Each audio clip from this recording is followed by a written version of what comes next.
Hello दोस्तों, good morning.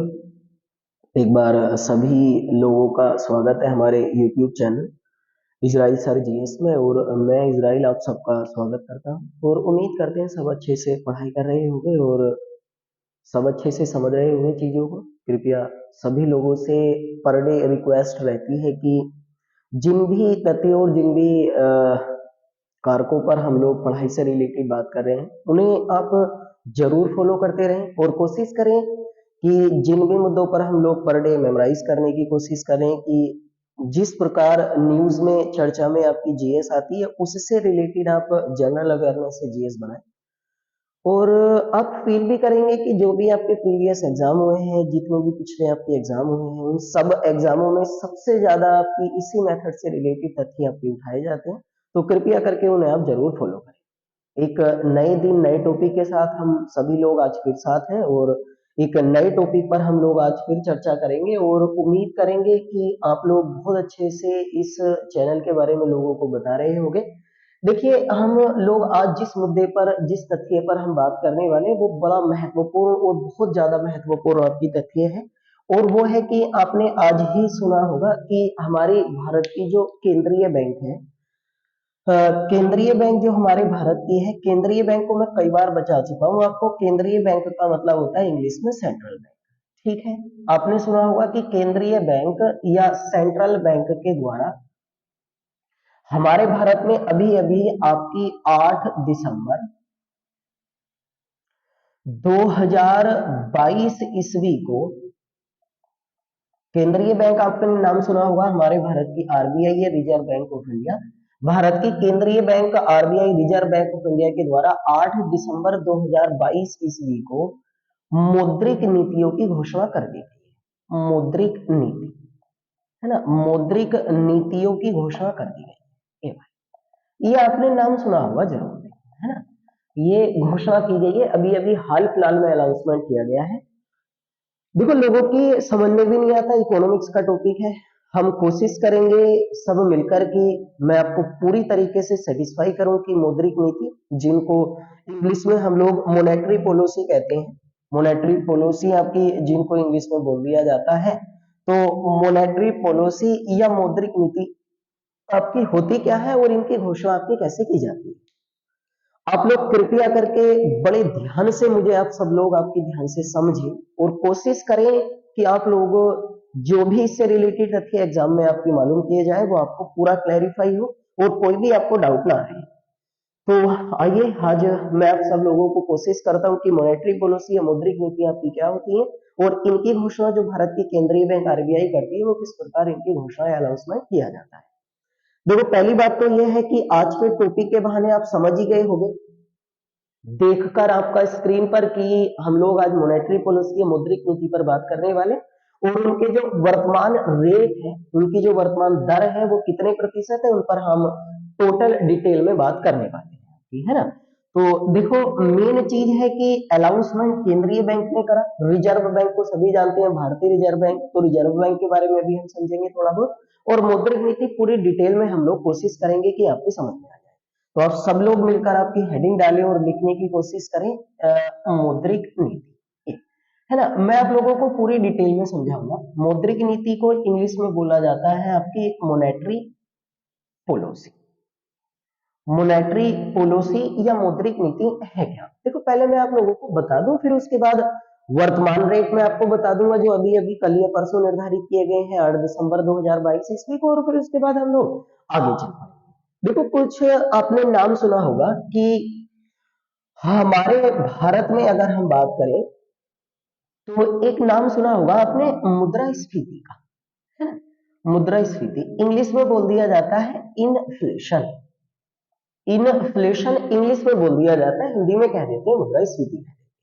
देखो, बड़े ध्यान से समझना मुझे सारे लोग, क्योंकि बड़े महत्वपूर्ण टॉपिक होते हैं और इकोनॉमिक्स होते हैं जो थोड़ा सा इंटरेस्टिंग टॉपिक भी होते हैं कि आप समझे कि समाज कैसे चल रहा होता है।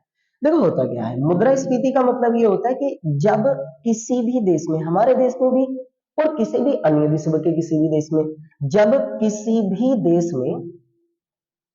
भी देश में मुद्रा का मूल्य, मुद्रा का मतलब होता है जो उस देश में चलने वाली सबसे महत्वपूर्ण मुद्रा होती है, वास्तविक मुद्रा, क्योंकि मुद्रा कई प्रकार की होती है। वास्तविक मुद्रा का मतलब होता है जो उस देश में करेंसी चल रही होती है, जैसे भारत में आपकी रुपया चल रहा होता है ना।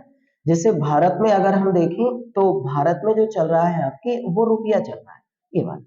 किसी भी देश में अगर चलने वाली, हम लोग आपकी हमारी मुद्रा के बारे में बात करें, तो किसी भी देश में चलने वाली, किसी भी देश में चलने वाली जो मुद्रा रुपया है, उसके मूल्य में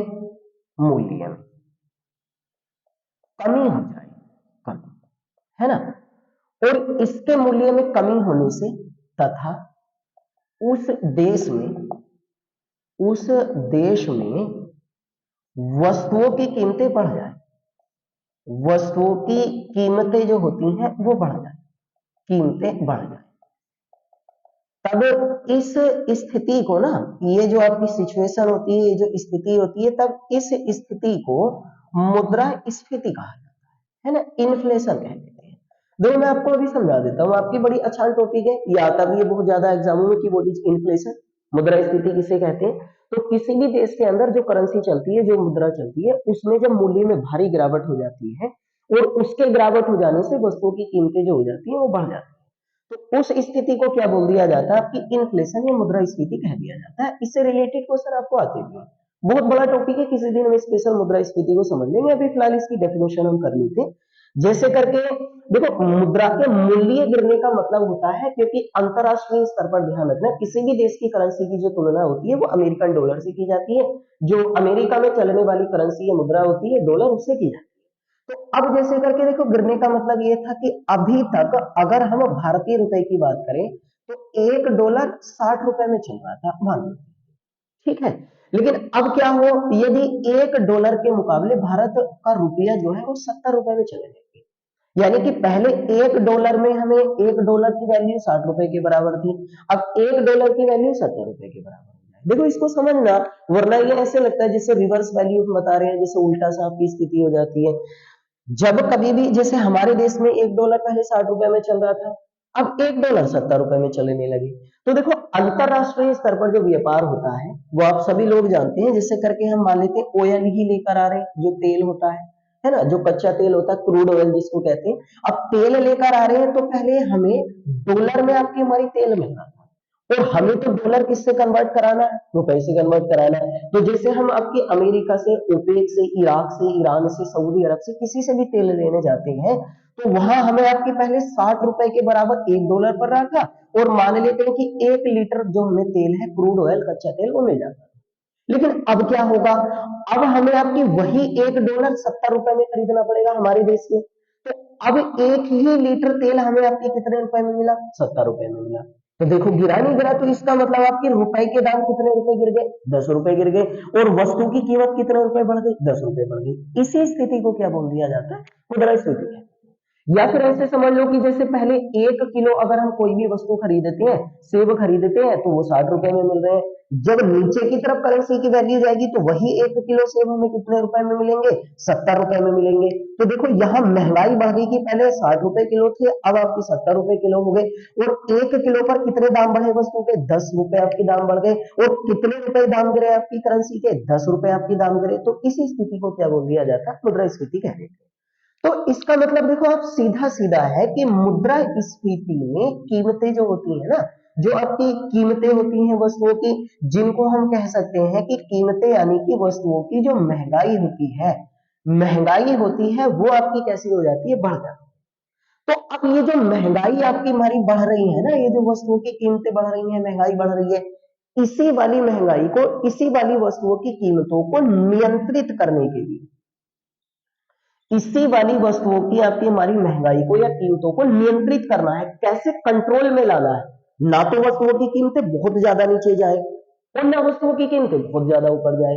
तो इसी स्थिति को कंट्रोल करने के लिए, नियंत्रित करने के लिए मेन चीज है आपकी महंगाई। जो पॉलिसी, जो रणनीति, जो स्ट्रेटेजी, जो नीति आरबीआई के द्वारा अपनाई जाती है ना, उन वाली नीतियों या फिर उन वाली पॉलिसी या रणनीति को आपकी क्या बोल दिया जाता है, मौद्रिक नीति कह देते हैं। देखो डेफिनेशन तो ये है। वास्तविकता में कि हमारे देश के अंदर भारत की केंद्रीय बैंक के द्वारा, देखो केंद्रीय बैंक को जरूरी स्पेशल ध्यान रखना, आरबीआई को केंद्रीय बैंक के द्वारा हमारे देश के अंदर वस्तुओं की कीमतों को नियंत्रित करने के लिए, कंट्रोल करने के लिए, महंगाई को काबू में लाने के लिए, वस्तुओं की कीमतें बहुत ज्यादा ऊपर ना जाए, बहुत ज्यादा नीचे न गिरे, इस मार्केट को बैलेंस करने के लिए, संतुलित करने के लिए जो नीति या पॉलिसी अपनाई जाती है, उस वाली नीति या पॉलिसी को क्या कह देते हैं, आपकी मौद्रिक नीति कहा जाता है। वैसे मौद्रिक नीति का मतलब आपकी हमारी आपको समझ में आ गया होगा मुद्रास्फीति के बहाने कि कैसे करके आपकी मॉनेटरी पॉलिसी की डेफिनेशन क्या होती है, परिभाषा क्या होती है। या फिर ऐसे समझ लो, देखो हमारे भारत में बहुत सारी बैंकें होती हैं, उन सब बैंकों को वाणिज्यिक बैंक बोला जाता है। वाणिज्यिक बैंक को इंग्लिश में कहते हैं कमर्शियल बैंक, है ना, कमर्शियल बैंक। देखो वाणिज्यिक बैंकें वो होती हैं जो हमारे भारत में किसी भी प्रकार का कोई भी लेन देन करती है ना, किसी भी प्रकार का कोई भी करेंसी में लेन देन करती हैं, पैसे को डिपॉजिट करती हैं, पैसे को विड्रॉ करती हैं, वो सारी बैंकें वाणिज्यिक बैंकें कहलाती हैं।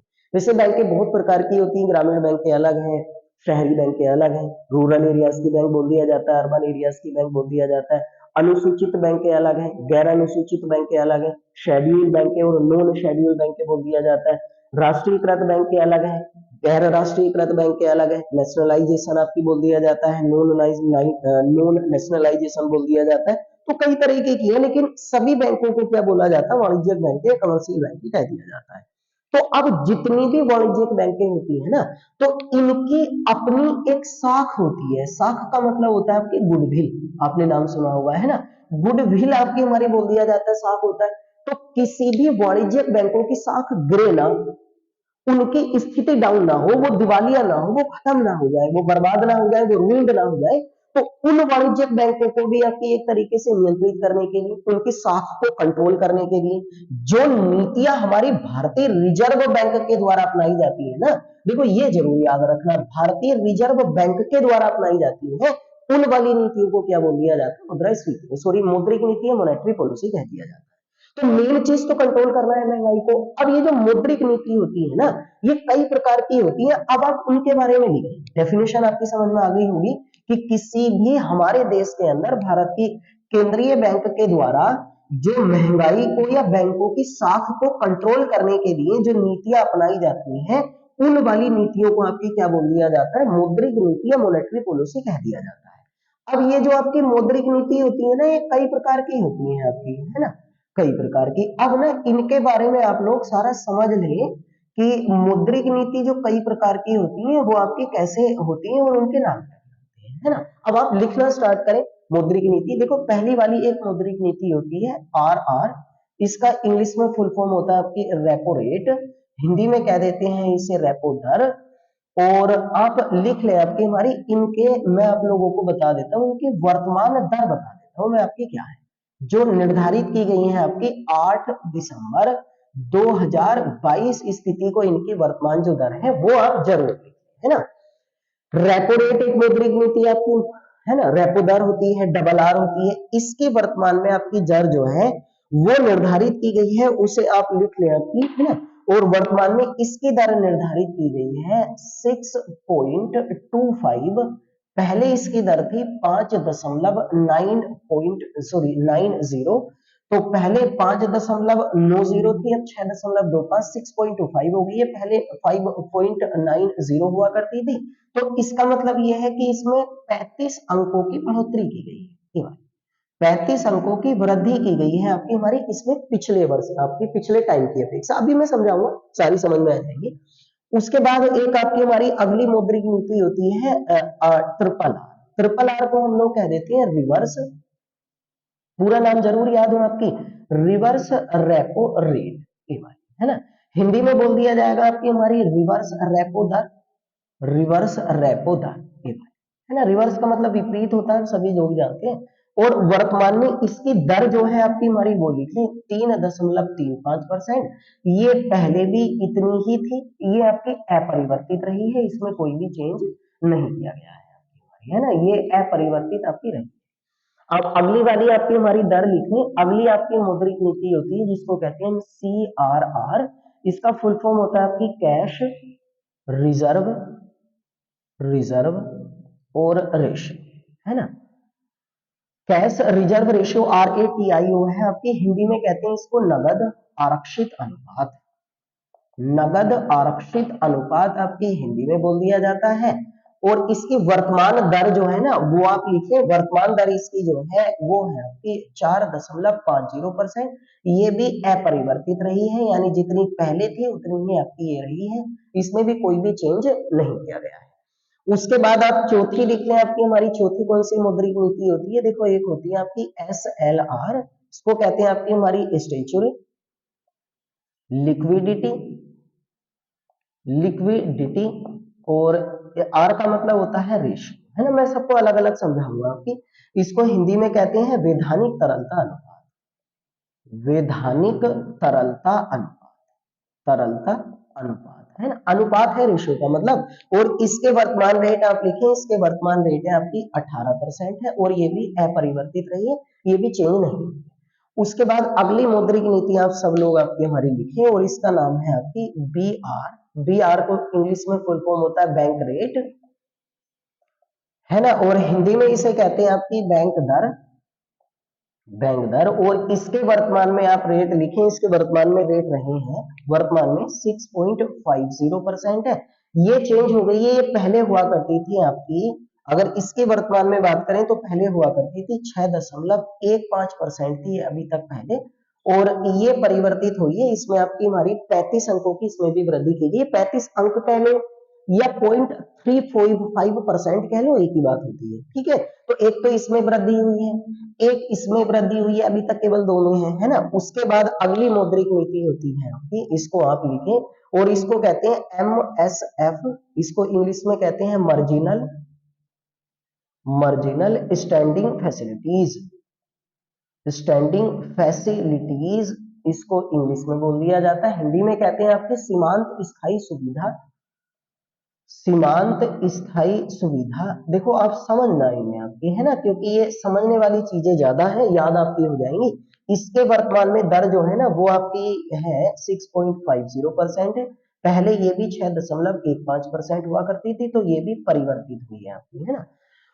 उसके बाद एक नई मौद्रिक नीति है, अभी हाल फिलहाल में अनाउंसमेंट किया गया, इसे आप लिखें आपकी SDF, इसे आप जरूर लिखें कृपया नोट करके आपकी। इसको कहते हैं standing deposit facility, standing deposit facility बोल दिया जाता है इसको, फैसिलिटी आपकी, है ना, फैसिलिटी, फैसिलिटीज।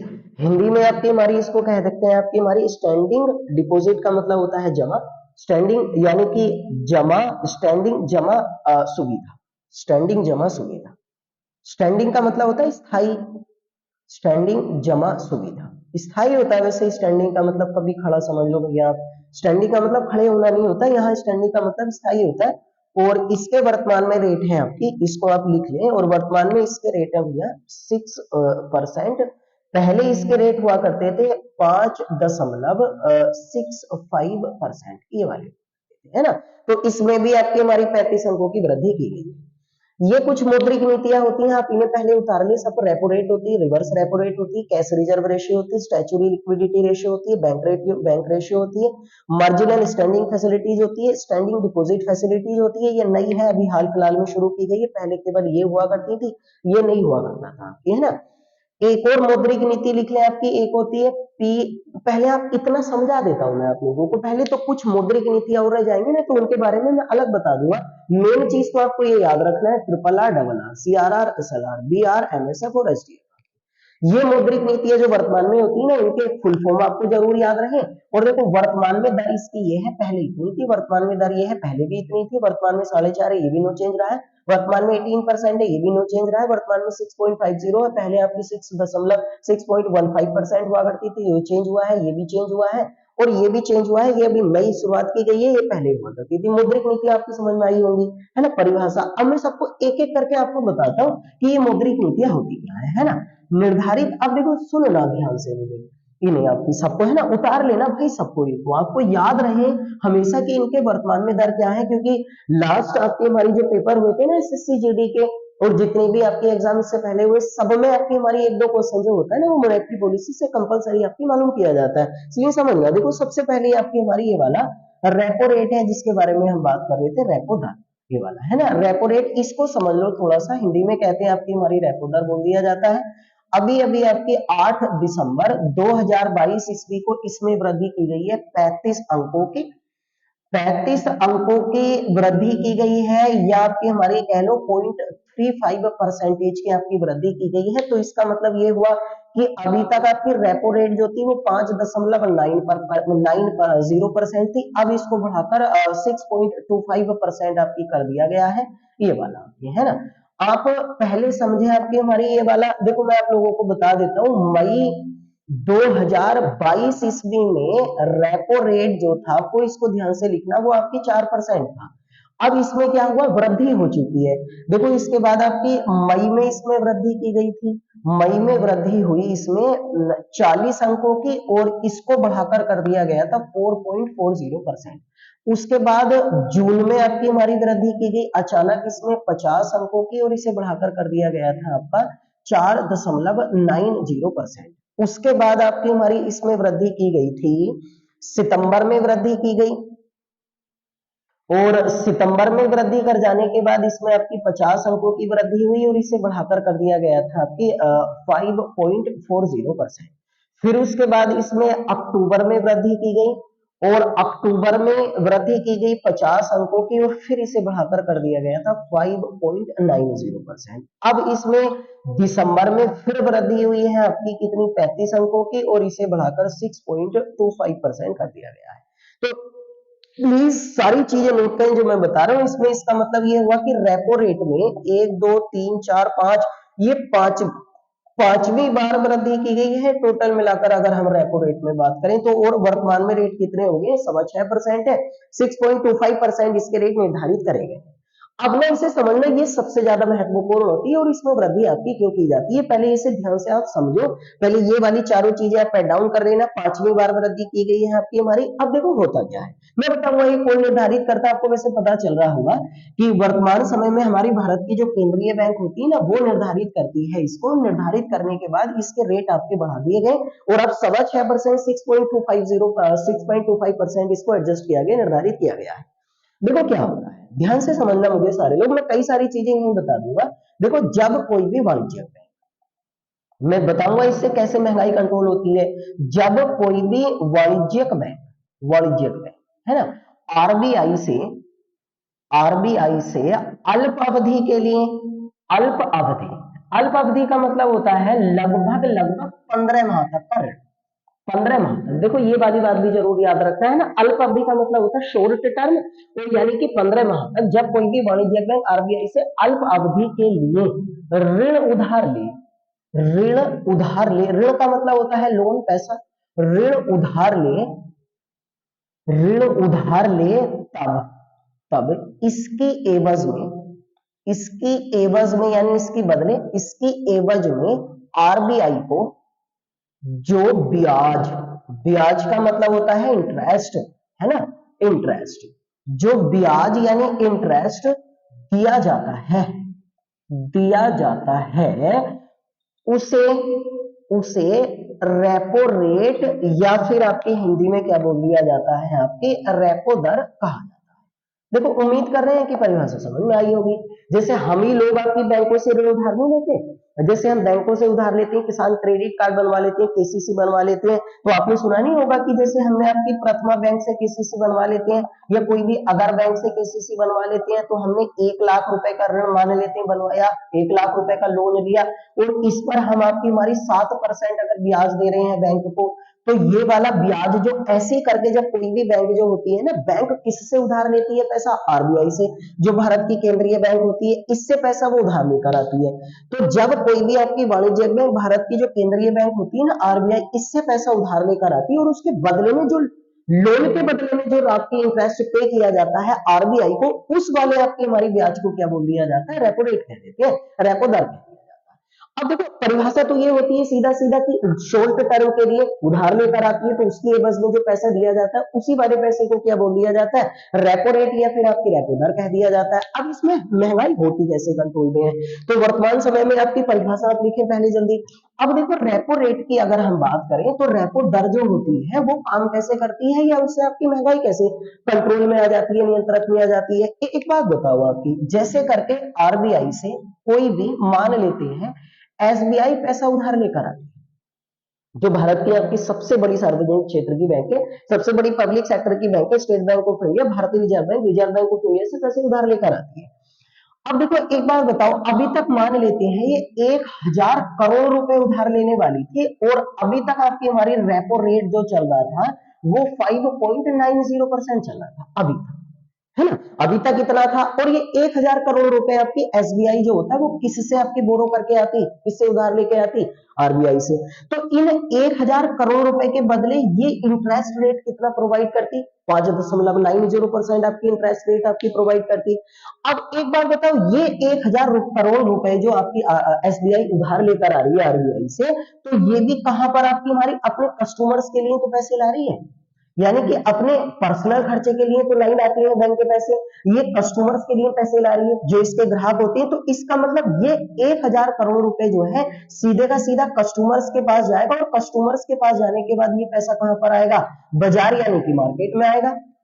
मार्केट में ही तो आएगा, बाजार में जाएगा कि जैसे हम लोगों को आपकी हमारी, क्योंकि हम लोग इसके पास से तो आपकी कोई भी पैसा बोरो नहीं कर सकते, इससे ले सकते हैं कि जैसे आपकी हमने होम लोन ले लिया, या जैसे हम लोग मान लेते हैं कार लोन ले लेते हैं, या जैसे हम लोग कोई भी बिजनेस वगैरह आपकी हमारी करने के लिए बिजनेस लोन वगैरह आपकी लेने देते हैं, या जैसे हम किसान होते हैं तो किसान क्रेडिट कार्ड बनवा लेते हैं।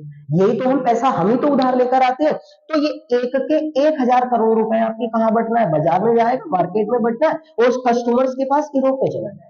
अब एक बात बताओ, अगर ये लगभग इतने परसेंट पर पैसा उधार लेकर आ रही है तो अपने कस्टमर्स को कुछ ना कुछ ज्यादा आपकी हमारी दर देगा, क्योंकि ये भी तो अपने फायदा कमाएगा, इसके भी अपने पर्सनल खर्चे होते हैं, ये भी अपने कर्मचारियों को सैलरी वगैरह देना होता है, एमडी वगैरह होता है, सीईओ वगैरह होता है, मैनेजर वगैरह होता है, बहुत सारे लोगों को मैनेज करना होता है और इतना बड़ा आपकी एक्सपेंड होता है, इतना बड़ा खर्चा होता है, तो उसको भी कंट्रोल करना। तो अगर ज्यादा भी नहीं हो सकता है तो लगभग लगभग अगर हम बात करें तो लगभग 7.5% पर आपकी हमारी ये पैसा उधार देगा अपने कस्टमर्स को, पक्का। भाई ये लगभग 6% पे ला रहा है तो लगभग 1.5% तो ये भी मार्जिन कमाएगा, ये भी मुनाफा कमाएगा, उसमें प्रॉफिट आपकी अर्न करेगा, प्रॉफिट कमाएगा। तो लगभग 7.5% पर आपकी हमारी ये उधार देगा। यानी होम लोन वालों की हो सकता है अलग दर हो, इसकी हो सकता है अलग दर हो, इसकी अलग दर हो, इसकी अलग दर हो, लेकिन ये जरूर होगा कि इससे ज्यादा उधार देगा, इससे ज्यादा पर ही तो देगा। भाई जब 5.90% पर वो खुद पैसा उधार लेकर आ रहा है तो उसमें कम से कम आपकी हमारी 1.5% तो वो कमाएगा, लगभग 1.5% वो पैसा कमाएगा और इस दर पर आपकी हमारी लोगों को उधार दे देगा। तो अब ये 1,000 करोड़ रुपए आपकी हमारी कहाँ चला गया, मार्केट में चला गया, बाजार में। अब अगर कोई व्यक्ति होम लोन ले रहा है तो आपकी हमारी ये ईंट वगैरह परचेज करेगा इससे, सीमेंट वगैरह परचेज करेगा इससे, है ना। इससे आपकी हमारी बजरपुट वगैरह जो होता है वो परचेज करेगा, इससे आपकी सरिया वगैरह जो आयरन होता है वो परचेज करेगा। तो बहुत बड़ा एक सर्कल घूमा मार्केट में, यानी पूरी मार्केट रन में आ गई। और मान लेते हैं किसी व्यक्ति ने होम लोन ले लिया आपकी हमारी 50 लाख रुपए का और 50 लाख रुपए का इसमें घर बनाने के लिए ऋण ले लिया, तो ये 50 लाख रुपए जब ये घर बनाने के लिए लाया है तो ये भी तो मार्केट में जाएंगे। ये घर थोड़ी रखेगा भाई, कुछ पैसों से ईंट ले आएगा, कुछ पैसों से सीमेंट, बजरपुर वगैरह सरिया वगैरह होता है, कुछ से लैंड खरीदेगा, जमीन वगैरह खरीदेगा, रजिस्ट्रेशन वगैरह रहा, बहुत सारे खर्चे होते हैं। तो 50 के 50 लाख रुपए इस व्यक्ति के कहाँ चले गए, मार्केट में चले गए। और ईंट का भी आपकी हमारी जो भट्टा होता है, जो कारखाना होता है वो भी रन करेगा, वो भी फिर चालू हो जाएगा, सीमेंट की बढ़ोतरी भी होगी, बजरपुर की भी होगी, सरिये की भी होगी। अब ये सब लोग आपके यहाँ पर रन हो गए, सब लोग इनसे खरीदारी करने जाएंगे, सब लोगों की आपकी मार्केट आपकी शुरू हो जाएगी। तो अब 1,000 करोड़ रुपए आपकी हमारी पूरे के पूरे कहां चले गए, मार्केट में चले गए। 7.5% पर इसने उधारे दिए और ये 5.90% पर लेकर आया था। अब देखो हुआ, मान लेते हैं अब आरबीआई ने जो है वो रेपो रेट जो है वो बढ़ाकर आपकी 6.25% कर दी। तो कितने अंकों की वृद्धि कर दी, 0.35% आपकी, या तो परसेंटेज में कह लो 0.35%, ये अंक कह लो 35 अंकों की वृद्धि कर दी। 35 आपकी हमारी जो पॉइंट्स होते हैं वो इंक्रीज कर दिए। अब क्या होगा, अब यही एसबीआई बैंक के बारे में बात करें तो ये आरबीआई से जब पैसा उधार लेने जाएगा तो अब देखो एक बात बताओ, अब तक इसको यहाँ पर ऋण मिल रहा था, अब इतने पर ऋण मिलेगा, तो ये सोचेगा अब ये को, अब जब इसको 6.25% पर आपकी ऋण उधार लेगा, तो फिर ये 7.5 में क्यों देगा, फिर ये भी अपने रेट बढ़ा देगा, और हो सकता है कि ये अपने रेट बढ़ा के अब आपकी हमारी लगभग लगभग ज्यादा भी नहीं है तो 8% के आसपास करेगा। भाई अभी तक 7.5 पे कर रहा था, अब आपकी हमारी कितने पर उधार देगा, 8 पर देगा, क्योंकि उसे अगर यहाँ 35 अंक ज्यादा फालतू करने पड़ रहे हैं तो वहां तुम्हें 50 बढ़ाएगा ही बढ़ाएगा, 0.5% की वृद्धि करेगा। अब होगा क्या, अब ये व्यक्ति आपकी हमारी ये सोचेगा, ये बैंक जो है कि भाई हो सकता है लोग बाग आपकी ब्याज दर बढ़ जाने से आपकी लोन लेने कम आए, पैसा लेने कम आए, क्योंकि ब्याज दर ज्यादा होती है तो कस्टमर्स आपकी कम जाएंगे। तो अब ये सोचेगा कि 1,000 करोड़ रुपए उधार ना ले आरबीआई से, अब ये सोचेगा ऐसा कर लेते हैं आपकी 500 करोड़ रुपए आपकी हमारी उधार ले लेते हैं आरबीआई से, और ये 500 करोड़ रुपए आपकी हमारी कहां पर देंगे, अब 8% की ब्याज दर पर आपकी मार्केट में चले जाएंगे, और इन्हीं लोगों के पास जाएंगे, देखो इन्हीं होम लोन वालों के, कार लोन वालों के, बिजनेस वालों के, किसान क्रेडिट कार्ड वालों के। अब 500 करोड़ ये उधार लेकर आया 6.25% पर, और अब लोगों को उधार कितने का देगा, सॉरी 8% पर उधार देगा। तो अब ये जो घर बनाने वाला था पहले कितने लाख रुपए उधार ले रहा था, 50, तो ये भी सोचेगा कि यार ब्याज दर जो है वो लगभग लगभग आपकी हमारी 0.5% बढ़ चुकी है, तो ऐसा कर लेते 50 लाख नहीं ले रहे आपकी उधार, 30 लाख में काम चला लेते हैं, क्योंकि ब्याज दर जब कम हो जाएगी, जब आपकी ज्यादा बोरो कर लेंगे, ज्यादा उधार ले लेंगे, तो 50 लाख के स्थान पर अमूमन आपकी कितने की सोचेगा, कि ऐसा कर लेते हैं कि 30 लाख रुपए वो उधार लेगा। अभी तक मार्केट में कितना पैसा जा रहा था, 50 लाख जा रहा था, इस घर बनाने वाला व्यक्ति तो 50 लाख की है आपकी सॉरी ईटे सीमेंट बजरपुर ये सरिया खरीद के लाता, अब 50 लाख के स्थान पर कितना पैसा जाएगा, 30 लाख जाएगा, तो अब 30 लाख की ईटे सीमेंट सरिया बजरपुर ये परचेस करके आएगा। पहले मार्केट में पूरे का पूरा 1,000 करोड़ गया, अब मार्केट में आपकी कितना जा रहा है, 500 करोड़ जा रहा है, तो आधे का फर्क पड़ गया ना, यानी 500 करोड़ रुपए का जो है वो फर्क पड़ गया, केवल आपकी हमारी किसके बढ़ने से, आरआर के बढ़ने से, पढ़ा नहीं पड़ा आपकी हमारी फर्क। अब इसके बढ़ने से जब फर्क पड़ा है आपकी 50% का, तो 50% का फर्क पड़ जाने के बाद अब 500 करोड़ जाएगा, पहले 1,000 करोड़ रुपए जा रहा था, तो फिर अब पहले आपकी ग्राहक कस्टमर्स जो होते हैं आपकी हमारी वो कैसे थे, अधिक थे। अब आपने पढ़ा होगा ना मार्केट का एक रूल होता है कि ग्राहक जब खरीदार ज्यादा होते हैं, कस्टमर्स ज्यादा होते हैं, तो वस्तुओं के दाम ऊपर चले जाते हैं, ये तो आपकी मार्केट का रूल्स होता है, जॉन मार्शल ने दिया था, मांग का नियम, लॉज ऑफ डिमांड कहते हैं उसको, कि वस्तुओं के दाम ऊपर है। अब ग्राहकों की संख्या भी तो कम होगी क्योंकि पैसे कम हो गए, अब ग्राहकों की संख्या कम हो गई तो मार्केट में जो वस्तुओं की कीमतें होंगी वो आपकी हमारी कहाँ आ जाएंगी, वो नीचे आएंगी नहीं आएंगी। अब देखो एक बात यहां समझो, तो मार्केट में जो वस्तुओं की कीमतें होंगी वो कहाँ जाएंगी, अब नीचे की तरफ जाएंगी। अब जब नीचे की तरफ मार्केट में वस्तुओं की कीमतें जाएंगी तो महंगाई कैसे हो जाएगी आपकी कंट्रोल में, क्योंकि जो सीमेंट का कट्टा अभी तक आपकी 400 रुपए का मिल रहा था, हो सकता है आपको 300 रुपए का या 350 रुपए का पर आपकी हमारी पैकेट आपको प्रोवाइड कर दिया जाए, आपको मिल जाए। तो अब देखो पूरे के पूरे सिनेरियो में एक ही आपकी हमारी रेपो रेट में पूरी की मार्केट को आपकी नीचे ला दिया, तो इसका मतलब वृद्धि जब की जाती है ना, रेपो रेट में वृद्धि की जाती है, तो मार्केट में से महंगाई जो हो जाती है वो नीचे की तरफ वृद्धि करने का मतलब है। अब मार्केट में जो पैसा लगा हुआ होता है ना, जो पैसा चल रहा होता है, जो करेंसी आपकी रन कर रही होती है, उस पैसे को क्या बोल दिया जाता है, आपकी तरलता कह देते हैं, लिक्विडिटी कह देते हैं, आपकी हिंदी में बोल दिया जाता है तरलता। तो इसका मतलब तरलता। अब देखो आपकी समझ में आई होगी कि एक बढ़ने से ही मार्केट में पैसा डाउन हो गया, लोग बाग लोन कम लेंगे, पैसा भी आपकी खरीदारी कम करेंगे, तो एक ही बढ़ने से आपकी ये फर्क पड़ा। अब इसका मतलब ये भी आपको समझ में आया होगा कि वाणिज्यिक बैंक किससे पैसा उधार लेती है, आरबीआई से। याद रखना एकमात्र ऐसी बैंक होती है जिसमें आम आदमी अपना खाता नहीं खुलवा सकता, ये क्वेश्चन आता है आपकी आरबीआई होती है कि निम्नलिखित में से कौन सी एक ऐसी बैंक है जिसमें कोई भी भारतीय नागरिक अपना अकाउंट ओपन नहीं करा सकता है, तो उसको कहते हैं हम आरबीआई बोल दिया जाता है। अब आप जल्दी जल्दी सुन लें वरना समय बहुत ज्यादा आपकी लग जाएगा, क्योंकि बड़ी महत्वपूर्ण और समझने वाली चीजें होती हैं। तो इसका मतलब ऐसे में दो क्वेश्चन लिख देता हूं, अगर क्वेश्चन पूछ लिया जाता है कि रेपो रेट के बढ़ने से बाजार में मुद्रा की तरलता पर क्या प्रभाव पड़ता है, है ना। अब देखो आप स्वयं आंसर बताओगे शायद कि आर रेपो रेट के बढ़ने से मुद्रा की तरलता, तरलता का मतलब होता है जो पैसा मार्केट में इस समय चल रहा है उसको आपके हमारी क्या बोल दिया जाता है, तरलता। किस दिन मैं आपको बताऊंगा, इसके भी कुछ रूल्स होते हैं, M1 M2 M3 और M4 होते हैं, वो हम कभी बाद में डिस्कशन कर लेंगे। लेकिन अभी आप लिक्विडिटी या तरलता का मतलब समझे, जो मार्केट में इस समय पैसा चल रहा है। तो देखो बढ़ने से आपकी मार्केट में पैसा घटा, तो इसका मतलब इसके बढ़ने से मुद्रा की तरलता आपकी क्या हो जाती है, कम हो जाती है। ये कम हो जाती है, मुद्रा की तरलता कैसी हो जाएगी, कम हो जाती है। ये सबसे ज्यादा आया हुआ क्वेश्चन है। तो वर्तमान दर भी याद रखें, और ये है कि रेपो रेट के बढ़ने से, उसमें वृद्धि होने से मुद्रा की तरलता पर क्या प्रभाव पड़ता है, आपकी घट जाती है, कम हो जाती है। और इसका उल्टा लिखेंगे कि रेपो रेट के घटने से बाजार में मुद्रा की तरलता पर आपकी हमारी क्या प्रभाव पड़ता है, तो आंसर आ जाएगा आपकी हमारी बढ़ जाती है ना। तो इसके कम होने से मुद्रा की तरलता बढ़ रही है क्योंकि पैसा ज्यादा उधार लिया जाएगा, और इसके घटने से आपकी हमारी मुद्रा की तरलता बढ़ जाती है, और बढ़ने से मुद्रा की तरलता आपकी घट जाती है। क्योंकि अगर घटा दिया जाए वही 5% कर दो, तो जो 1,000 करोड़ रुपए SBI उधार लेकर आ रहा था RBI से, हो सकता है 1,500 करोड़ रुपए या 2,000 करोड़ रुपए उधार लेकर आए। तो पहले मार्केट में 1,000 करोड़ रुपए जा रहे थे, अब मार्केट में कितने जाएंगे, 2,000 या 1,500 करोड़ रुपए जाएंगे, ज्यादा खरीदारी होगी, तो वस्तुओं की कीमतें फिर ऊपर चली जाएंगी। तो इसी रीजन से तो इन्हीं कहा जाता है कि मौद्रिक नीतियों का निर्धारण करने से आपकी महंगाई घट जाती है, महंगाई बढ़ जाती है, वो यही चीज होती है। ये रेपो रेट होता है आपकी, ऐसे ही करके आप फॉलो करें उसी चीज को जो मैंने आपको बताया है। अब देखो ये डिटेल में पढ़नी पड़ेगी आपको।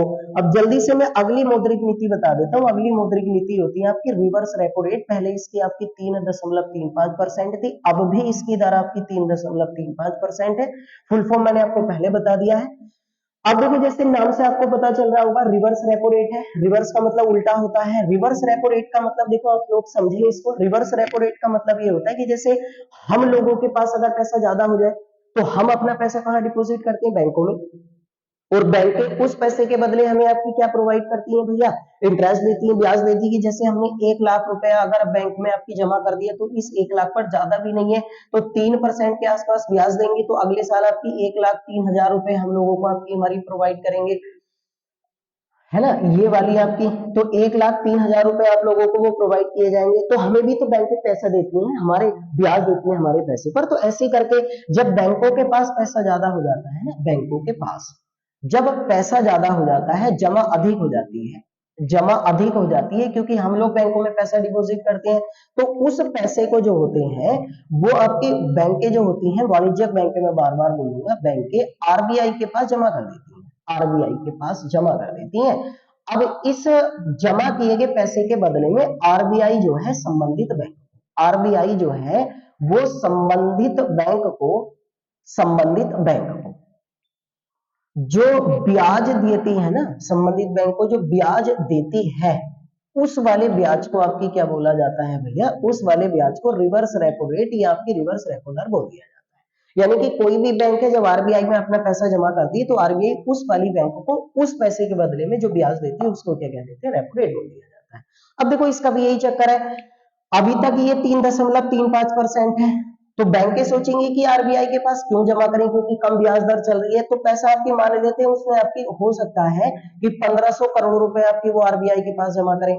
तो अब देखो 1,500 करोड़ रुपए आपकी हमारी उसके बजट में से टोटल आपकी कम हो गया, क्योंकि उसने यहाँ डिपॉजिट कर दिया, उसको यहाँ फायदा हो रहा है, सीधी सी बात है। अब मान लेते हैं कि इसको बढ़ाकर RBI जो है वो 4% कर दे, तो अभी तक 1,500 कर रहे थे, हो सकता है आप 3,000 करोड़ रुपए आपकी जमा करेंगे, तो पैसा और ज्यादा कम हो गया, और ज्यादा कम हो गया। अभी तक 1,500 करोड़ रुपए कम हुए, अब उस बैंक के 3,000 करोड़ रुपए, अब 3,000 करोड़ रुपए कम हुए, तो बाजार में भी पैसा कैसे जाएगा, कम ही जाएगा। भाई जब बैंक के पास 1,500 से 3,000 करोड़ कम हो गए, तो फिर तो बाजार में कम पैसा जाएगा ना। और पैसा जब बाजार में कम जाएगा, तो खरीदारी कैसे होगी, कम होगी।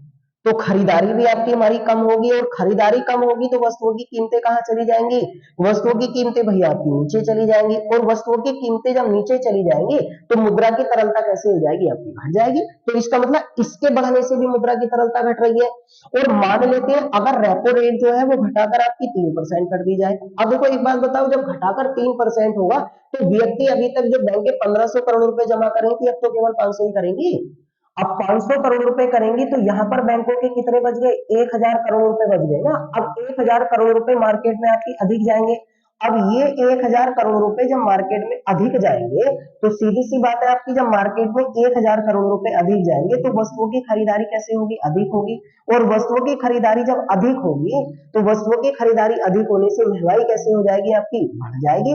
और महंगाई अगर बढ़ जाएगी तो मुद्रा की तरलता भी क्या हो जाएगी आपकी, बढ़ जाएगी। तो इसका मतलब इसके घटने और बढ़ने से भी बिल्कुल सेम इफेक्ट पड़ता है। लेकिन ये ब्याज दर उल्टी दी जाती है आरबीआई के द्वारा संबंधित बैंकों को। तो इसका भी आप सेम क्वेश्चन लिख लें। उम्मीद कर रहे हैं ये भी आपको समझ में आ गया होगा कि 3.35% या 4% से क्या हुआ, ज्यादा।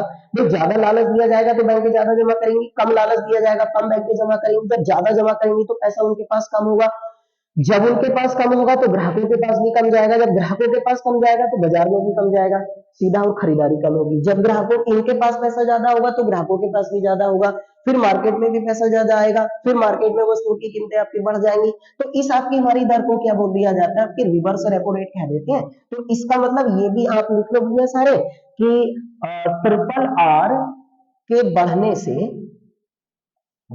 से मुद्रा की तरलता पर क्या प्रभाव पड़ता है, बढ़ने से मुद्रा की तरलता पर क्या प्रभाव पड़ता है। तो आंसर हो जाएगा आपकी कम हो जाती है, बिल्कुल सेम है। हो गई नहीं हो गई आपकी हमारी कम, भाई बढ़ने से पैसा कम हो गया मार्केट में तो मुद्रा की तरलता कम है। और रिपर इसके घटने से अगर हम बात करें मुद्रा की तरलता पर क्या प्रभाव पड़ता है तो आंसर हो जाएगा आपकी बढ़ जाती है, ये आपकी वृद्धि हो जाती है, यानी कि ये बढ़ जाती है, सीधी सी बात है आपकी। इसको हम लोग क्या क्या देते हैं, रिवर्स रेपो रेट क्या देते हैं। ये लो चेंज रहा है, इसमें कोई भी वृद्धि नहीं हुई है। अब देखो आप लोग समझे, थोड़ा सा मैं आप लोगों को बता देता हूँ। एक मुद्रा आती होती है आपकी जिसको कहते हैं सीआरआर, कैश रिजर्व रेशियो। अभी हमने लिखा था नगद आरक्षित अनुपात कहते हैं, इसके वर्तमान में रेट है आपकी 4.5%, ये भी अपरिवर्तित रहा है, यानी इसमें भी कोई भी चेंज नहीं हुआ है। देखो ये होती क्या है, पहले इसे समझ लो, इसमें भी सेम है। देखो जब कोई भी बैंक होती है ना, कोई भी वाणिज्यिक बैंक होती है, तो उसकी जितनी भी कुल संपत्ति होती है, कुल संपत्ति, उस कुल संपत्ति का एक हिस्सा, कुल संपत्ति का एक हिस्सा नगद पैसे के रूप में, नगद का मतलब होता है आपके रुपए, करेंसी के रूप में, है ना, कुछ हिस्सा नगद रुपए के रूप में आरबीआई के पास जमा करना पड़ता है। आरबीआई के पास इसको जमा करना पड़ता है, डिपॉजिट करना पड़ता है, और उस वाले हिस्से को क्या बोल दिया जाता है, कैश रिजर्व रेशियो। ये देखो एक बात हुआ, जैसे बैंक की टोटल संपत्ति आपकी मान लेती है कि भैया आपकी इसकी टोटल संपत्ति जो है वो 10,000 करोड़ रुपए है, ये वाली 10,000 करोड़ रुपए है। तो इसका अब आप 4-4.5% निकालो तो वो यहाँ आरबीआई के पास उसको आपकी जमा करके आना पड़ेगा यहाँ। तो इसका मतलब 10,000 करोड़ रुपए में से उसके 4.5 आपकी हमारी परसेंट कम तो हुए ना, कम हो गए ना, 10,000 करोड़ रुपए थी। अब ये वाले 10,000 करोड़ रुपए टोटल संपत्ति थी, जब इसमें से 4.5 आपकी हमारी कम हो गए तो फिर मार्केट में उतना ही पैसा कम हो गया ना जो आपकी आरबीआई के पास डिपॉजिट हो गया। सीधी बात है, इतना पैसा तो कम हो गया क्योंकि आरबीआई के पास डिपॉजिट कर दिया। अब मान लेते हैं इस पैसे को आपकी हमारी रेट को घटाकर आरबीआई 4% कर दे, तो इसका मतलब 4.5 की जगह अब कितना कम होगा, 4 कम होगा। तो 4 कम होगा तो इसका मतलब यहाँ अगर 4 कम होगा तो यहाँ आपकी हमारी 10,000 की जगह वो वृद्धि हो जाएगी ना, वो बढ़ जाएगा। तो जब इसके पास पैसा ज्यादा होगा तो फिर कस्टमर्स के पास भी तो पैसा ज्यादा जाएगा, भाई ग्राहकों के पास भी तो पैसा ज्यादा जाएगा, और ग्राहकों के पास अगर पैसा ज्यादा जाएगा तो फिर खरीदारी ज्यादा होगी, खरीदारी ज्यादा होगी तो वस्तुओं की कीमतें ऊपर बढ़ जाएंगी। तो इसका मतलब आपकी हमारी तरलता कैसी हो जाएगी, बढ़ जाएगी। तो इसका मतलब इसके घटने से भी आपकी हमारी मुद्रा की जो करेंसी होती है उसमें वृद्धि हो जाती है, मुद्रा की करेंसी जो हो जाती है उसमें वृद्धि हो जाती है, और तरलता कैसी हो जाती है, बढ़ जाती है। तो मान लेते हैं ये आपकी हमारी बढ़ाकर 5% कर दी जाए, तो अब आपकी बैंक को 10,000 करोड़ में से 5% हिस्सा आरबीआई के पास जमा करना पड़ेगा। तो फिर आपकी हमारी पैसा कम रहेगी आप मार्केट में, यानी कि बैंक के पास कम होगा तो मार्केट में कम होगा, ग्राहकों के पास कम जाएगा, खरीदारी कम होगी, तो तरलता आपकी हमारी कैसे हो जाएगी भाई, तरलता आपकी हमारी कैसे हो जाएगी, लिक्विडिटी कैसे हो जाएगी आपकी हमारी, वो कम हो जाएगी, वो घट जाएगी, सीधा सीधा है। तो अब देखो ये रखना इसलिए पड़ता है क्योंकि मान लेते हैं अगर बैंक कोई गलती करने लगे, कोई गड़बड़ी करने लगे, वो अपने आप को दिवालिया घोषित कर दे, बंद घोषित कर दे, तो ग्राहकों का पैसा डूबे ना। कैश रिजर्व रेशियो का मतलब होता है कि आरबीआई के पास कम से कम 10,000 करोड़ रुपए में से 450 करोड़ रुपए तो उसके पास कम से कम जमा रहेंगे। अब इतने रुपए जमा रहेंगे तो कम से कम वो पैसा आपकी ग्राहकों का भुगता तो सकती है, तो ग्राहकों का पैसा मरने नहीं देती आरबीआई है। तो एक हिस्सा बैंकों का वो अपने पास जमा करवा लेती है नगद पैसे के रूप में, और उस वाले हिस्से को क्या कह देते हैं, आपकी कैश रिजर्व रेशियो, ये आपकी सीआरआर बोल दिया जाता है। ये पहले भी आपकी कितने परसेंट था, 4.5% था, और अब भी आपकी कितने परसेंट है, 4.5% ही है। तो आपकी समझ में आ गया होगा कि सीआरआर में वृद्धि होने से, अगर इसमें बात करें वृद्धि होने से तरलता पर आपके हमारी क्या प्रभाव पड़ता है, तो तरलता जो होती है ना वो आपकी कैसे हो जाती है, कम हो जाती है सीधा। और इसमें अगर हम बात करें सीआरआर में कमी होने से तरलता पर क्या प्रभाव पड़ता है, तो आपका आंसर क्या आएगा, वृद्धि हो जाती है। सब में आंसर वही है भाई, समझ में तो आ रहे होंगे ना। जब उसको 5% हिस्सा जमा करना पड़ेगा तो पैसा आपकी कम रह गया, कम रह गया, मार्केट में कम जाएगा, मार्केट में कम जाएगा तो तरलता कैसी हो जाएगी, आपकी घट जाएगी। और यदि इसमें आपकी 4.5 की जगह 4 कर दो तो उसके पास पैसा ज्यादा रह गया तो मार्केट में ज्यादा जाएगा, तो तरलता आपकी कैसे हो जाएगी, भैया घटी हो जाएगी। ये सीआरआर होता है, कैश रिजर्व रेशियो। उसके बाद अगली मौद्रिक नीति जो होती है ना, जिसके बारे में हम बात कर रहे थे आपकी, वो होती है एसएलआर। फुल फॉर्म में पहले बता चुका हूँ, स्टेचुरी लिक्विडिटी रेशियो, वैधानिक तरलता अनुपात। ये पहले भी 18% था और अब भी आपकी हमारी 18% है, ये भी अपरिवर्तित रहा है। अब एक बात बताओ आपकी, देखो ऐसा होता है जब कोई भी बैंक ओपन की जाती है ना, टोटल आपकी कोई भी वाणिज्यिक बैंक होती है, तो वाणिज्यिक बैंक की कुल संपत्ति जितनी भी होती है, ध्यान से सुनना मुझे सारे लोग, बड़ी आसान चीजें हैं अगर आप समझोगे तो। कुल संपत्ति जितनी भी होती है, उस कुल संपत्ति का कुछ हिस्सा जो होता है ना, वो अपने पास ही, आपके आरबीआई के पास नहीं है, अपने पास ही, उस बैंक को अपने पास ही तरल मुद्रा के रूप में रखना होता है। अब देखो तरल मुद्रा आपकी हमारी जैसे होता है गोल्ड यानी सोना है, जैसे होती है चांदी यानी कि सिल्वर होता है, जैसे आपकी बॉन्ड वगैरह होते हैं, है ना, जैसे विदेशी प्रतिभूतियां वगैरह होती हैं। विदेशी प्रतिभूतियों को मैं आपके आगे भी समझाऊंगा, शेयर बाजार में आपकी एक चीज होती है, विदेशी प्रतिभूतियों को स्टॉक मार्केट बोल दिया जाता है, जो फॉरेन करेंसी होती है उनमें। तो अब ना बैंक को कुछ हिस्सा अपने पास आपकी तरल मुद्रा के रूप में रखना पड़ता है टोटल संपत्ति का, और वो कितने परसेंट है, 18% है। तो इसे आपकी हमारी क्या बोल दिया जाता है, स्टेचुरी लिक्विडिटी रेशियो, वैधानिक तरलता अनुपात। अब एक बात बताओ भाई, अपने पास रख लिया, जैसे इस बैंक की टोटल संपत्ति आपकी अभी हम बात कर रहे थे कि 10,000 करोड़ रुपए है। अब 10,000 करोड़ रुपए में से तो 18% हिस्सा निकल के वो तरल के रूप में चला गया, तो ये इसकी घट गई मात्रा, घटी नहीं घटी, एक बात बताओ। तो 1800 करोड़ रुपए के आसपास आपकी हमारी यहाँ चले गए। अब एक बात बताओ, आपकी यहाँ चले गए, तो जब 18% हिस्सा निकल के यहाँ चला गया, तो अब तो इस बैंक के पास आपकी संपत्ति कम रह गई। तो जब संपत्ति कम रह जाएगी यानी पैसा कम रह जाएगा, तो फिर ग्राहक जो कस्टमर्स होंगे उनके पास भी पैसा कम जाएगा, और पैसा इनके पास अगर कम जाएगा तो बाजार में भी पैसा आपकी कम जाएगा, और बाजार में पैसा कम जाएगा तो वस्तुओं की खरीदारी भी कम होगी, और खरीदारी कम होगी तो मुद्रा की तरलता आपकी क्या हो जाएगी, कम हो जाएगी, और वस्तुओं के दाम कैसे आ जाएंगे, वो आपकी हमारी नीचे की तरफ आ जाएंगे, सीधा है। अब मान लेते हैं इसकी आपकी हमारी कम कर दे इसको, और 18% से आपकी और भी नीचे डाउन कर दे आपकी हमारी इसको, तो इसका मतलब आपकी 17% पे गई। तो अब 17% अपने पास आपकी नगद सॉरी तरल के रूप में रखना होगा, तो इसके पास आपकी हमारी अब पैसा थोड़ा बहुत बढ़ा, और इसके पास पैसा अगर बढ़ा है तो फिर आपकी हमारी भाई ग्राहकों के पास पैसा ज्यादा जाएगा, बाजार में ज्यादा जाएगा, वस्तुओं की खरीदारी ज्यादा होगी, उनके दाम बढ़ जाएंगे, और मुद्रा की तरलता कैसी हो जाती है, आपकी हमारी बढ़ जाती है। तो ये एसएलआर कहलाती है। तो इसका भी बिल्कुल सेम क्वेश्चन वही है कि अगर आपकी हमारी क्वेश्चन पूछा जाता है ना आपसे कि यदि मान लेते हैं एसएलआर जो होती है ना, एसएलआर, इसमें अगर वृद्धि कर दी जाती है, वृद्धि कर दी जाए तो मुद्रा की तरलता पर क्या प्रभाव पड़ेगा। तो मुद्रा की तरलता का मतलब मैं बार बार बता रहा हूं, चलने वाली जो करेंसी होती है, मुद्रा की तरलता कैसी हो जाएगी भैया आपकी, वो कैसे हो जाती है, कम हो जाएगी। और यदि इसमें आपकी कमी कर दी जाए, तो कमी कर दी जाए तो मुद्रा की तरलता आपकी हमारी कैसे हो जाएगी, आपकी वो वृद्धि हो जाती है। उम्मीद कर रहे हो कि समझ में आ रहा होगा, और बड़ी अच्छी तरीके से मैं एक्सप्लेन कर रहा हूँ। प्लीज कोशिश करें ज्यादातर लोगों तक जानकारी पहुंचाए, और कहीं की पढ़ाई ऐसे होती है कि जो भी चीज चर्चा में आती है उसकी पूरी डिटेल जो होती है ना, टोटल आपकी हमारी टोटल ही डिटेल जो होती है उसके बारे में आपको टोटल जानकारी होनी चाहिए। ये सलाह हुआ। उसके बाद अगली आपकी हमारी जो दर होती है ना, जिसके बारे में मैंने आपसे लिखा था, और वो दर होती है आपकी भैया बीआर, इंग्लिश में बैंक रेट कहते हैं, हिंदी में बैंक दर बोला जाता है। ये पहले आपकी हमारी अब 6.50% हुई है, पहले आपकी 6.15% हुआ करती थी, 6.15% थी, इसमें वृद्धि हुई है, और इसमें भी 35 अंकों की वृद्धि हुई है, सेम जितनी आपकी रेपो रेट में की गई है। देखो क्या होता है, अगर बैंक, देखो आप इसको समझ लिया ऐसी, बैंक अल्प अवधि के लिए अल्प अवधि के लिए अगर आरबीआई से ऋण उधार लेती हैं तो उसके बदले में उनको रेपो रेट के रूप में ब्याज दर देनी पड़ती है। और यदि बैंकें दीर्घ अवधि के लिए, दीर्घ अवधि का मतलब होता है, देखो समझ ले, 5 वर्षों से अधिक। अल्प अवधि का मतलब होता है 15 माह तक। 5 वर्षों से अधिक के लिए लोन लेती है तो आरबीआई को जो बैंक आपकी सॉरी ब्याज देना पड़ता है उसको क्या कहते हैं, बैंक दर। तो बैंक दर और आरआर एक ही है भाई, इसमें कोई डिफरेंस नहीं होता।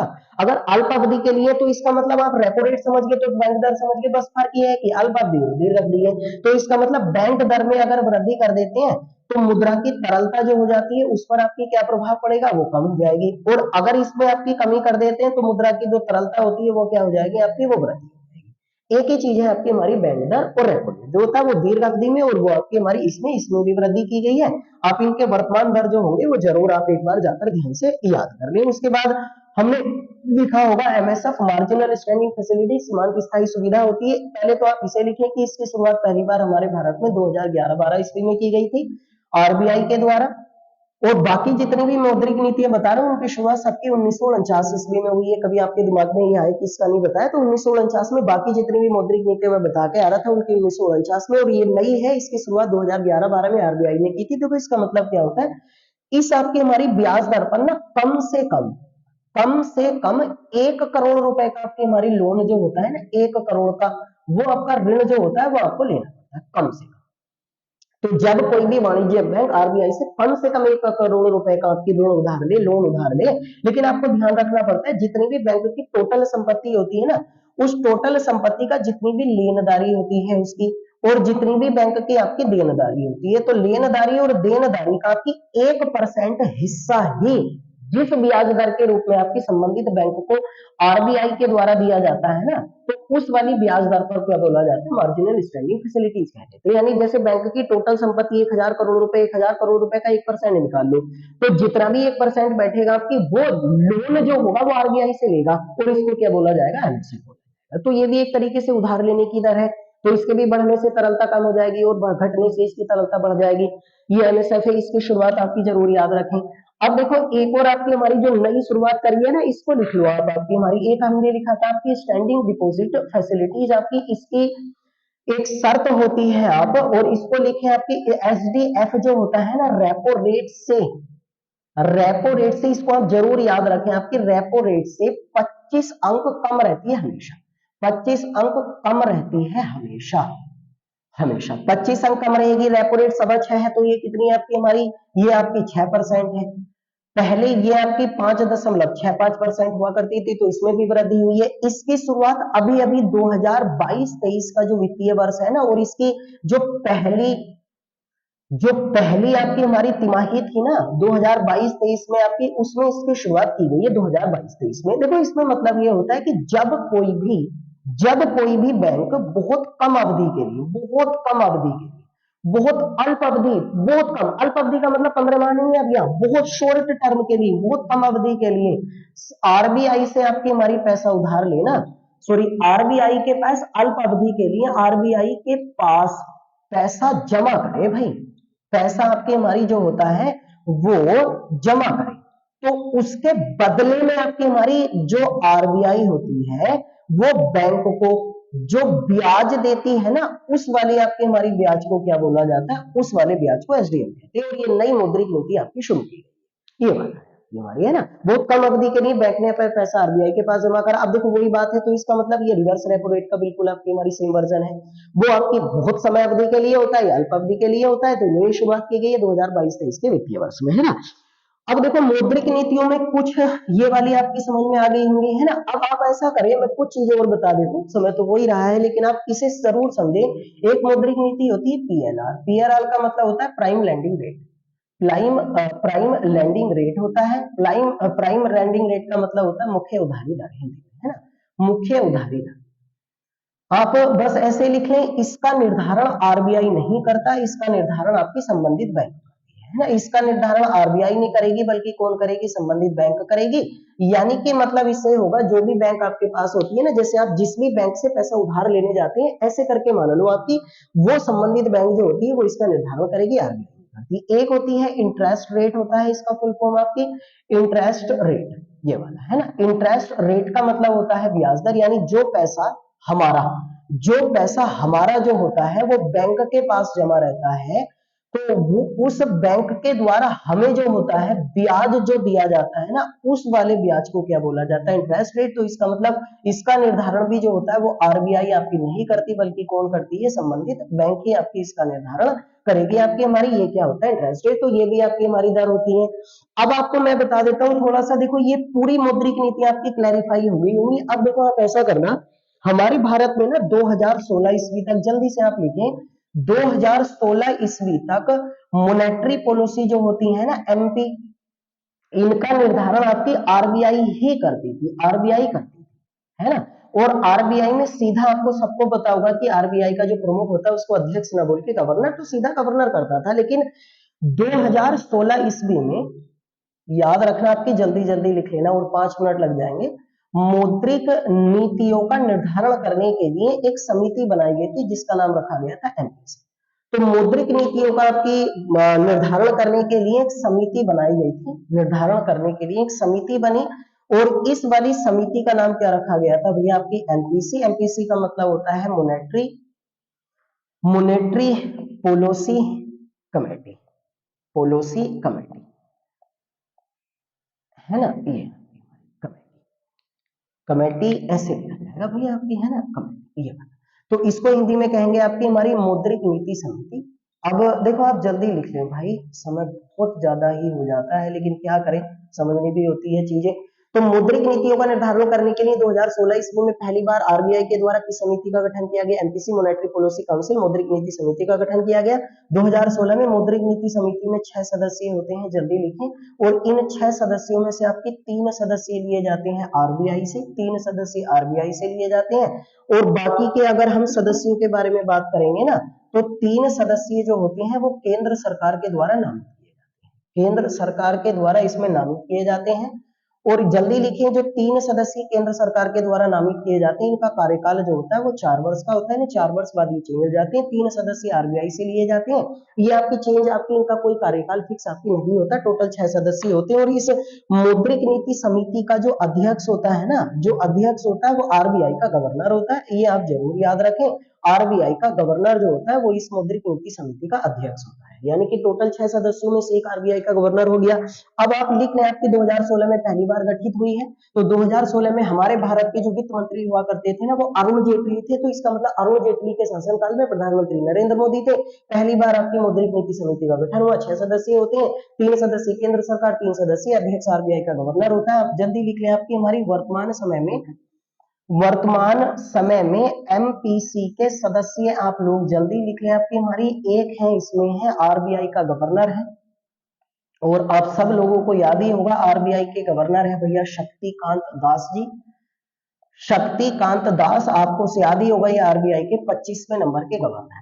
आप सभी लोग जानते हो ना, आरबीआई में एक गवर्नर होता है और 4 आपके हमारी डिप्टी गवर्नर होते हैं। तो दूसरा इसका सदस्य जो है ना, वो आरबीआई के डिप्टी गवर्नर है, डेप्यूटी इंग्लिश में बोल दिया जाता है, डिप्टी गवर्नर है, और वो है आपकी माइकल पात्रा। ये वाली आपको सबको पता होगा ना, 4 डेप्यूटी गवर्नर होते हैं आरबीआई में, एक गवर्नर होता है, टोटल 20 सदस्य आरबीआई समिति में होते हैं, जैसे एमपीसी में 6 सदस्य। तीसरे सदस्य हैं इसमें आपकी मृदुल सागर, ये है मृदुल सागर, ये भी आरबीआई से ही आते हैं, मृदुल सागर, ठीक है। अब बाकी के 3 सदस्य आरबीआई के होंगे, बाकी के 3 सदस्य आपकी केंद्र सरकार के जो है, उनमें से आपकी एक सदस्य है, उनका नाम है भैया शशांक भिड़े, शशांक भिड़े, है ना। दूसरों का नाम है आपकी इसमें शशांक भिड़े है, एक है आसिमा गोयल, आसिमा गोयल, ठीक है। और तीसरे सदस्य हैं इसमें आपकी जयंत आर वर्मा, जयंत आर वर्मा। तो 3 सदस्य ये हैं। अब इनमें जो डिसीजन लिया जाता है ना, वो अमूमन डिसीजन लिया जाता है मेजोरिटी से, यानी कि आपकी लगभग आपकी 4-2 से इनमें डिसीजन लिया जाता है, यानी जिसके पक्ष में 4 लोग होते हैं और उनके पक्ष में डिसीजन दे दिया जाता है। तो इस बार जो दिसंबर में डिसीजन हुआ है ना, वो 5-1 के पक्ष से हुआ है, यानी 5 लोग इसमें वृद्धि करने के पक्ष में थे, रेपो रेट 1 नहीं थे, और जो नहीं थे वो जयंत आर वर्मा थे। तो इनका डिसीजन नहीं माना जाएगा, मेजोरिटी में फैसला जाएगा बहुमत में, तो इनका फैसला मान लिया गया। अब जरूर लिख लें कि हमारे भारत में आरबीआई जो होती है ना, वो मौद्रिक नीति जो होती है ना, जिनके बारे में अभी हम पीछे समझ रहे हैं, इनकी समीक्षा जो होती है ना, समीक्षा वो प्रत्येक आपकी 2 माह की अवधि के तहत करती है। प्रत्येक 2 माह की अवधि पर यानी द्विमासिक अवधि पर, जैसे पिछला वाला अक्टूबर में हुआ, दिसंबर में, अब कब करेगी, फरवरी में, तो प्रत्येक 2 माह में इनको देख लेती है वृद्धि कहाँ करनी है, कहाँ घटानी होती है, इनको देख लेती है। मैं एक बात और बता देता हूँ, मैं एक बात कर रहा था ना सीआरआर से आपसे जिक्र, इसको आप लिख लो सीआरआर अधिकतम जो हो सकता है ना, जो वर्तमान में कितना है 4.5, अधिकतम हो सकता है 15%, और सीआरआर आपकी न्यूनतम जो हो सकता है ना वो 3% हो सकता है, 3%। इससे ज्यादा आपकी कम नहीं जाएगा और इससे ज्यादा ऊपर नहीं जाएगा। एक और मैं बता देता हूँ, जैसे हम लोगों ने पढ़ा था ना अभी एसएलआर, एसएलआर जो वर्तमान में आपकी हमने लिखा था कि 18% है, तो इसमें लिखने ना ये अधिकतम जो हो सकता है ना, अधिकतम वो केवल कितना हो सकता है आपकी 40% हो सकता है, इससे ऊपर कभी नहीं जाएगा। तो ये अधिकतम इतना, इसका न्यूनतम अधिकतम इतना, इस साल नई शुरू की गई एसडीएफ ये निर्धारित करती है। तो अब देखो मौद्रिक नीतियों का तो टॉपिक कंप्लीट हो गया, लेकिन आपको सब लोगों से रिक्वेस्ट है कि कृपया करके आरबीआई को पूरा पढ़ लो। हो सकेगा तो मैं से आपको आरबीआई पर एक पूरी की पूरी लंबी क्लास आपकी डाल दी जाएगी, तो आप ये जरूर देखें, है ना। बहुत अच्छा टॉपिक है, मेमोराइज करें, और इनसे रिलेटेड क्वेश्चन जो होते हैं ना बहुत ज्यादा आप लोगों को एग्जाम में पूछे जाते हैं।